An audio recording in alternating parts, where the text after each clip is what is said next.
विद्यार्थी दशेपासूनच सामाजिक म्हणणारा ठाम जनाधार त्यांच्या कार्याचा पुरावा आहे। शांत, अबोल पण कठोर भूमिकेनं त्यांनी जिल्हा व राज्य स्तरावर मतदारसंघातील प्रश्नांसाठी सतत लढा दिला। आदिवासींच्या प्रगतीसाठी स्वतंत्र आदिवासी विकास विभाग उभारणं हा त्यांच्या कामाचा महत्त्वाचा टप्पा। शिक्षणापासून रोजगारापर्यंत, पायाभूत सुविधांपासून आरोग्यापर्यंत अनेक योजना राबवत त्यांनी आदिवासी समाजाला मुख्य प्रवाहात आणण्याचं मोठं कार्य केले। 1983 ते 1985 मध्ये राज्यमंत्री, 1998 ते 1999 मध्ये कॅबिनेट मंत्री म्हणून त्यांनी आदिवासी विकास खात्याअंतर्गत उल्लेखनीय काम केले। त्यांच्या कार्याचा शिरपेचातील तुरा म्हणजे सिंचन प्रकल्पाचा विकास। पानंद अर्थात अजंत जाणीवेतून सामाजिक जीवनाची वाट पकडलेल्या A.T. पवार यांनी 1967 मध्ये आदिवासी विकास सोसायटी ते सरपंच या माध्यमातून राजकारणात प्रवेश केला। 1968 मध्ये नाशिक जिल्हा परिषद अध्यक्ष म्हणून त्यांनी शिक्षण, आरोग्य, कृषी, पशुसंवर्धन या क्षेत्रात ग्रामीण भागात विकासाचे नवे दिशादर्शन केले। 1972 मध्ये ते प्रथमच विधानसभेवर निवडून आले आणि 1985चा अपवाद वगळता सलग 8 वेळा अपराजित राहिले। पक्ष कोणताही असो, आमचा पक्ष A.T. पवार असो, पूर्ण करून हजारो हेक्टर प्रकल्प क्षेत्राला पाण्याचं स्थिर वरदान दिले।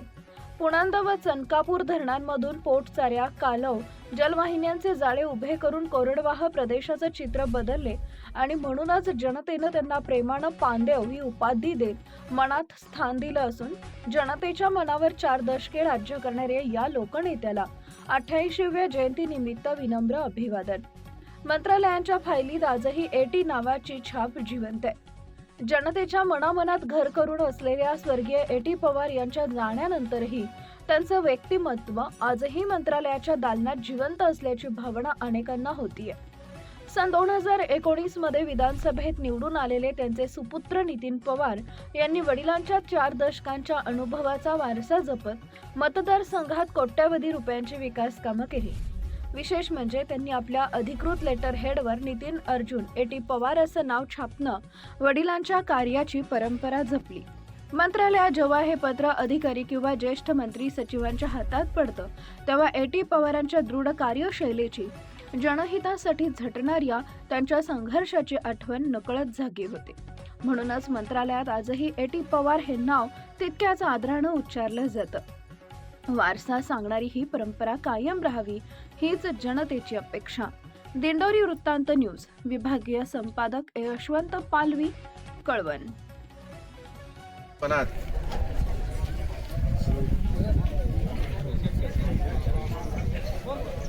त्या काळातील सर्व वरिष्ठ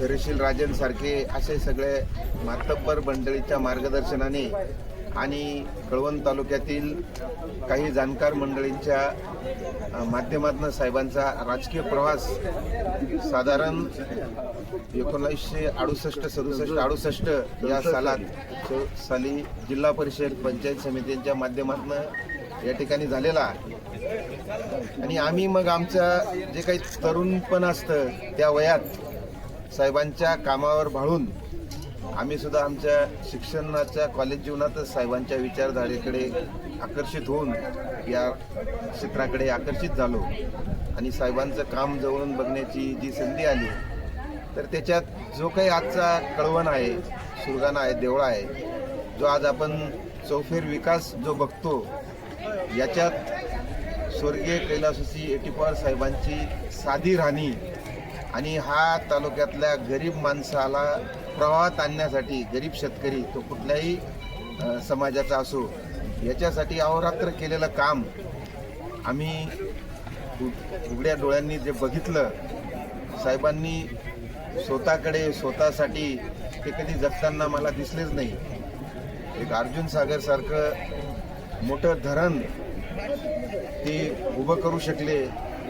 लहान मोठे लपातर खूप आहेत, परंतु कळवण तालुक्यातील एक छोट्यातल्या छोटी 2 पायपाच्या फरचीपासनं तर जे काही वैभव आज आपण बघतोय ते त्यांनी एकट्याने त्यांच्या स्वप्नात बघून एक स्टेज ते पूर्ण करत गेले आणि मग आमच्याच तरुण काळात साहेबांचे चिरंजीव आजचे विद्यमान आमदार नितीन भाऊ हे सुद्धा त्या काळात मग आम्ही समवयस्क थोडे असल्यामुळे पंचायत समितीच्या माध्यमातून भाऊंनी ते काम सुरू केलं आणि त्याच पावलांवर पाऊल ठेवून जो विकास साहेबांना अभिप्रेत होता, जे काही कामं त्या काळात साहेबांचे जे स्वप्न होते जे आम्ही बघायचो, ते स्ट्रगल करायचे, जसं ओतूर धरणासारखं धरण, जामशेद, इंची, मेहदर असे काही पाझर तलाव जे अपूर्ण राहिलेले होते, तेच जनतेमध्ये जाऊन जनतेच्या आशीर्वादाने मागच्या 5 वर्षात भाऊंनी आमदार म्हणून काम करत असताना ते सुरू केलं. आज खूप दिवसाचं प्रलंबित ओतूर धरण पूर्णत्वाकडे जात आहे. त्याचाही मनस्वी पूर्ण तालुक्यावासियांना आनंद आहे. आज या दुसऱ्या पंचवार्षिकाच्या निमित्ताने आज जयंतीच्या या दिवशी खरं तर हा एक कळवण तालुक्याच्या दृष्टीने म्हणजे आनंद उत्सवाचा दिवस म्हटला तरी चालेल, कारण ज्या दिवशी साहेबांचा जन्म झाला तोच दिवस खऱ्या अर्थाने या कळवणचा भाग्योदयाचा दिवस आहे असं मी समजतो. आणि आज म्हणून अनेक गावातून कार्यकर्ते दिवसभर या ठिकाणी येऊन साहेबांना अभिवादन करण्यासाठी इथं पोचतील. अशा या महान व्यक्तिमत्वास आज साहेबांचे सहकारी सुद्धा इथं देसाई दादा आमच्याबरोबर आहेत. पूर्वी आम्ही त्यांचे विचार ऐकून, भाषणं ऐकून साहेब काय होते काय आहेत ते आम्ही समजून घ्यायचो. मागच्या 20-25 वर्षातला साहेबांचा जो सहवास आहे त्या सहवासाने झपाटून ह्या तालुक्याला आपल्याला जो विकासाचा रथ साहेबांनी चालू केलेला तो पुढेही चालू ठेवण्यासाठी आम्ही सगळे लहान कार्यकर्ते प्रयत्न करीत आहोत.